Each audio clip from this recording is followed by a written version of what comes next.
চলুন ফিরে যাই আমাদের আজকের অতিথি বেঙ্গল ফাউন্ডেশনের মহাপরিচালক লুভা নাহিদ চৌধুরীর কাছে। আপা, আবারও ফিরে এলাম আপনার কাছে। বেঙ্গল শিল্পালয়ে গত 11 মে থেকে একটা প্রদর্শনী শুরু হয়েছে যার নাম ছাপাই চিত্রের পরম্পরা, এবং এটি চলবে 11 জুন পর্যন্ত। 1 মাসের একটি প্রদর্শনী, এবং সেখানটায় আমরা যতটুকু জানি যে 50-এর দশক থেকে বর্তমান সময় পর্যন্ত বেশ কিছু নির্বাচিত চিত্রকর্ম নিয়ে, আসলে শিল্পকর্ম নিয়ে এই প্রদর্শনীটি সাজানো হয়েছে। আমরা তো অনেকেই আসলে এই ধরনের নানান প্রদর্শনীর আয়োজন করি। ঢাকা শহরে প্রতি মুহূর্তে আসলে অনেক প্রদর্শনীর কাজ চলছে। আমরা সবাই এই কাজগুলো করি সংস্কৃতিকে বাঁচিয়ে রাখার জন্য।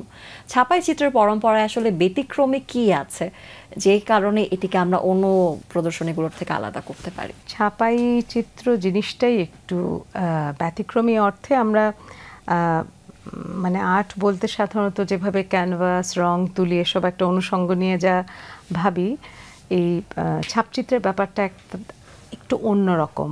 মানে এখানে ক্যানভাসও নেই, এখানে রং আছে, কিন্তু তুলি কিংবা ছবি আঁকার যে ব্যাপারটা সেটা একটু অন্যভাবে হয়। এটা করণ কৌশলটা একদম অন্য।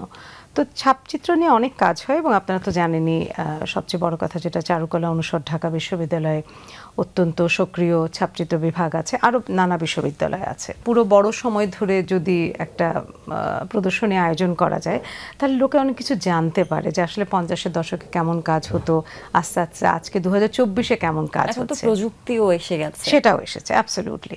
আর এটা বললাম, এটা টেকনোলজিটা আলাদা। মানে ছবি আঁকার যে ব্যাপারটা আমাদের সাধারণ চিন্তায় এখানে একটু অন্যভাবে হয়, এবং সেটা দেখানোর জন্যে ওখানে কিছু ভিডিও রাখা হয়েছে, যাতে ধরেন এচিং বলতে আপনি কি করে বুঝবেন এচিং কি জিনিস, কিংবা কাঠখোদায় আপনি কি করে বুঝবেন, এই ধরনের কিছু তথ্য আছে প্রদর্শনীতে, যাতে দর্শকের পক্ষে বুঝে নেওয়া সম্ভব হয়।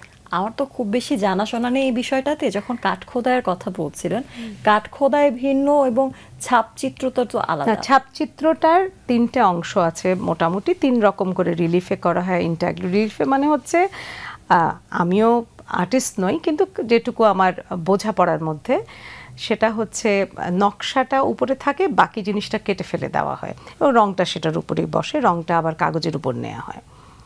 সবচেয়ে বড় জিনিস এটা আমাদের বুঝতে হবে যে ছাপাই চিত্রের একটা বড় পার্থক্য পেন্টিং কিংবা অন্যান্য মাধ্যমের সঙ্গে, যে এটা পুনরুৎপাদন করা, যে রিপ্রোডিউসিবল। আপনি একটা জিনিস বানাবেন যেটা থেকে আপনি বারবার রং দিয়ে দিয়ে ছাপ নিতে পারবেন, এই জন্যই তো নাম ছাপাই চিত্র। এবং এটার গোড়াটা হচ্ছে মুদ্রণ শিল্পের সাথে সম্পর্ক।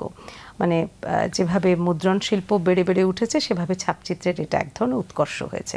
তা আমাদের দেশে এটা খুব বেশি পুরনো না হলেও আমাদের আর্ট ইনস্টিটিউট জবের থেকে হয়েছে 1948 সাল থেকে। তখন থেকে স্যাররা যখন আসলেন, কলকাতা থেকে অনেকে এলেন, জয়নুল আবেদিন স্যার ছিলেন, শফিউদ্দিন স্যার, তারা জানতেন এই কৌশলগুলো, এগুলো শেখানো হলো, আর তখন থেকে মোটামুটি সেই পরম্পরাটা তখন থেকে ধরা হয়েছে। এই যে পরম্পরার বিষয়টি, পরম্পরাকে তুলে ধরাটা অনেক বড় চ্যালেঞ্জ।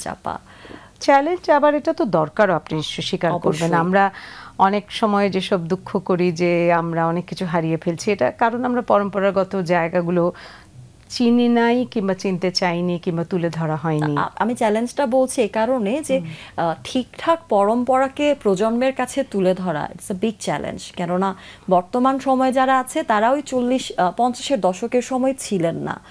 সেই সময়ের আসলে যেই সংকীর্ণতা বলি বা আমাদের অনেক কিছুর অপ্রতুলতা ছিল, সেই অপ্রতুল সময়ের চিত্রকর্ম, শিল্পকর্ম, সেটিকে এই প্রজন্মের কাছে তুলে ধরা, এটা বোধহয় অনেক বড় একটা চ্যালেঞ্জ। এটা করার একটা উপায় হচ্ছে, যেহেতু বিশ্ববিদ্যালয়গুলোর কাছে তাদের নিজস্ব সংগ্রহ থাকে, এবং প্রিন্ট আপনাকে বলেছি একটা রিপ্রোডিউসিবল মাধ্যম।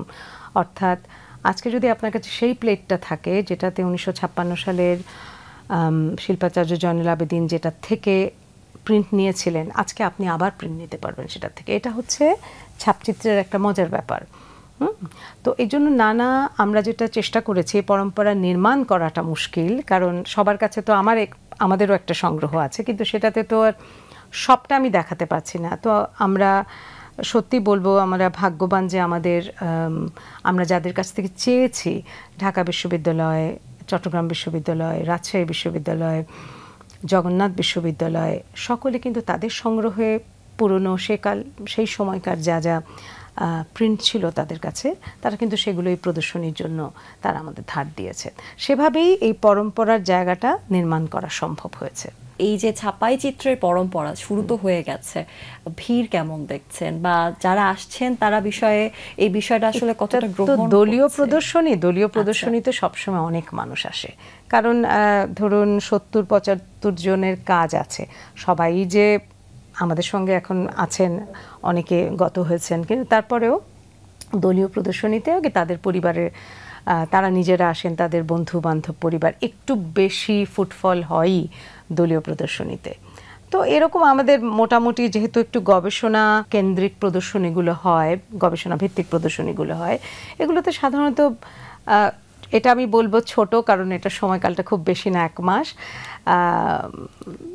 5 থেকে 7 হাজার মানুষ তো আসবেই দেখতে, 5 থেকে 10 হাজার মানুষ দেখতে আসে। বেঙ্গল শিল্পালয় বরাবরই আসলে এমন কিছু আয়োজন করেছে, সেটা খুব ছোট পরিসরেও হয়েছে। আমি দেখেছি যে ছোট্ট একটা গানের আয়োজন করা হয়েছে, হ্যাঁ সেটা তো আছে, ঘরোয়া আয়োজন হয়েছে, সেখানেও মানুষ চাতক পাখির মতো চেয়ে থাকে যে কি হচ্ছে এটা দেখার জন্য।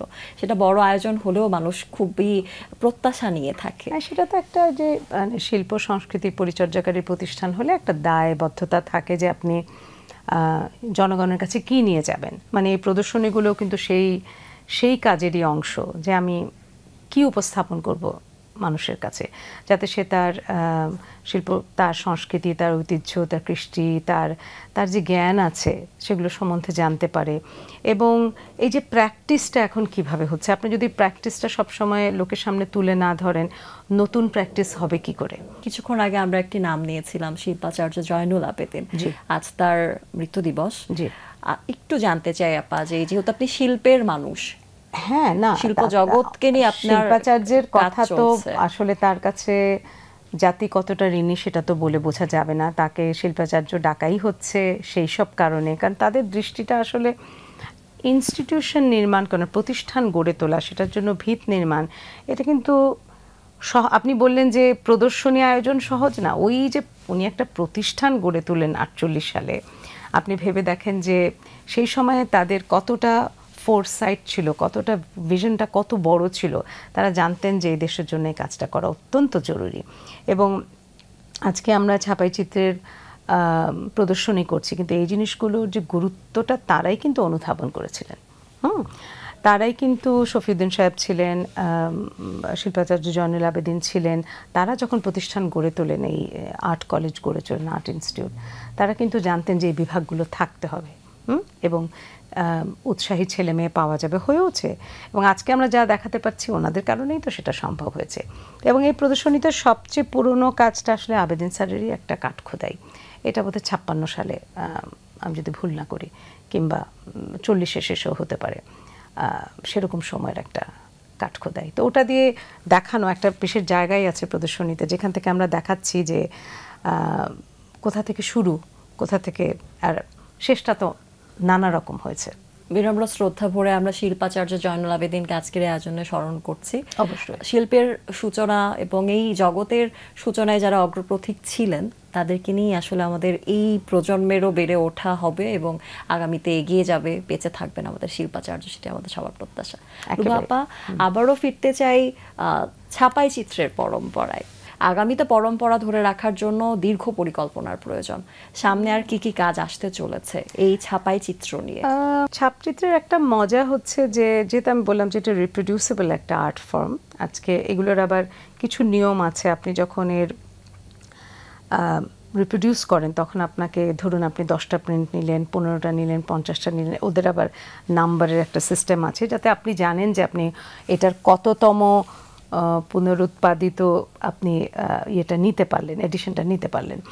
তো ছাপাই চিত্রের একটা, তার জন্য এটার দীর্ঘ সময়টা টিকে থাকে। এটা একটা, আজকে আমরা কেন দেখাতে পারছি পুরনো কাজগুলো, কারণ আজকে চাইলেও সেটা প্রিন্ট নেওয়া যাবে। হ্যাঁ, তো এখন যেটা হচ্ছে প্রযুক্তির নানা বিবর্তনের জন্য এই ছাপচিত্রর মাধ্যমটার মধ্যেও কিন্তু অনেক রকম একটা সংশ্লেষ ঘটেছে, নানা রকম নতুন ধরনের কাজ হচ্ছে। হ্যাঁ, সিল্ক স্ক্রিনে কাজ হচ্ছে, এখন অনেকে নানা রকম সুপার ইম্পোজ করছেন। তো নতুন নতুন প্রযুক্তির জায়গাটাও কিন্তু এখানে এসছে এবং কিছু নমুনা এই প্রদর্শনীতেও আছে যে যারা উৎসুক, যারা এগুলো নিয়ে কাজ করতে পছন্দ করেন, একটু kind of stretching the boundaries, তারা কিন্তু অনেক নানা রকম নতুন। তো একটা সময় আসবে যেভাবে একেবারে স্ট্রিক্টলি মানে একাডেমিক্যালি আমরা কাঠখোদাই আলাদা করতে পারি, এচিং আলাদা করতে পারি, অন্যান্য মাধ্যম আলাদা করতে পারি, হয়তো অনেক ওভারল্যাপ হবে আগামীতে। হ্যাঁ, তো এগুলো ইন্টারেস্টিং, এগুলোই তো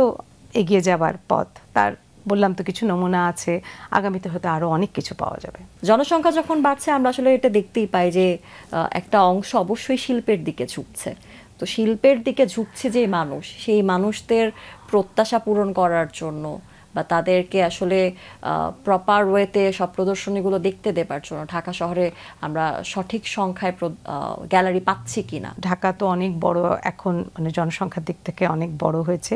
স্বাভাবিকভাবে একটা প্রজন্মগত আমি পরিবর্তন দেখি আমার 25 বছরে, যে আগে যারা আসতেন প্রদর্শনী দেখতে আর এখন যারা আসেন তারা হয়তো তাদের নেবার ধরনটা আলাদা। মানে গ্রহণ করার তো এক একটা প্রজন্মের এক একটা সময়ের একটা ভিন্ন চাহিদা থাকে। হয়তো তারা আসলে নিজেকে অনেক সময় দেখতে চান, ছবিকে ব্যাকড্রপ হিসাবে রেখে নিজেকে দেখতে চান। এটা আগে ছিল না অবশ্যই, এটাও একটা দেখা। আমি বলছি মানে এটা একেবারে আমরা উড়িয়ে দিতে পারবো না। সমসাময়িকদের মধ্যে এই প্রবণতা বেশি দেখেছে সবখানে, এবং আমিও যখন দেখছি যে একটা সুন্দর ছবি দেখা যাচ্ছে, আমি একটু সুন্দর করে সেজে এসেছি, আমি একটু ছবিটাকে পেছনে রেখে একটা ছবি তুলতে চাই। আমি না সেটাকে খুব করছি না, কারণ এটা বললাম তো একটা সময়, মানে এখনকার দেখাটা হয়তো এরকম। ছবিটা কিনতে আসে কজন, কিনতে আসে কিনা এটা আমরা কেনার জন্য সেভাবে তো প্রদর্শনী, এটা বললাম গবেষণা ভিত্তিক প্রদর্শনী হয় এখানে বেশি। এখানে বরং আপনাকে নাড়া দিয়েছে কিনা সেটা বড় কথা, মানে আপনার চিন্তার জায়গাতে। এবং আমার মনে হয় এটা হয়, নইলে মানুষ ফিরে ফিরে কেন আসবে? মানুষের পরিবার নিয়ে আসে, এটা আমার ভীষণ ভালো লাগে যে তাদের সন্তান, শিশু, ছোট বাচ্চাদের নিয়ে প্রদর্শনী দেখতে আসে। এটা ভালো, এটা একটা চর্চাটা ভালো। তো নাগরিক চর্চা আসলে এটা একটা সময় লাগে তৈরি হতে। আমি বললাম তো একটা প্রজন্মগত অনেক পরিবর্তন হয়েছে, ঢাকা শহরে প্রচুর নতুন মানুষ এসছে, এগুলো হতে না একটু সময় লাগবে। তো ঢাকা খুব ভাইব্রেন্ট একটা শহর। একমাত্র দুঃখ হচ্ছে যে এইসব শিল্প সংস্কৃতির মধ্য দিয়ে দেশকে ভালোবাসা, প্রকৃতিকে ভালোবাসা, পরিবেশকে ভালোবাসার যে কাজগুলো হওয়া উচিত ছিল আমরা কতটা সেটা করছি, কিংবা সেটার ফল হিসেবে আমরা এটা পাচ্ছি কিনা, সেটা একটু ভাববার আসলে বিষয় আছে আমাদের। আজকের এই আড্ডাটা যদিও ছাপাই চিত্রের পরম্পরা নিয়ে, তবে তারপরেও যেহেতু লুভা নাহিদ চৌধুরীকে পেয়েছি, একটু জানতে চাই আপনি গত 25 বছর ধরে আপনার কর্মজীবনে এই সেক্টরটাতে আছেন, তো তখনকার সময় এবং এখনকার সময় নারীর পথ চলায় আপনি সেই সময় কি কি চ্যালেঞ্জ দেখেছেন এবং বর্তমান সময়ে নতুন কি কি চ্যালেঞ্জ যুক্ত হয়েছে, বা আপনি আপনার এই ক্যারিয়ারে চ্যালেঞ্জগুলোকে কি করে উতরে সামনে এগিয়ে, মানে একজন নারী হিসেবে? হ্যাঁ, যেহেতু আমরা দুজন নারী বসে আছি, আমার মনে হয় প্রশ্নটা আবার নিজের এবং দর্শক। আমি সরকারি চাকরি করেছি, সুতরাং সেখানে যদিও তখন কিছুটা সুযোগ সুবিধা কমই ছিল, সেটা অনেক আগের কথা।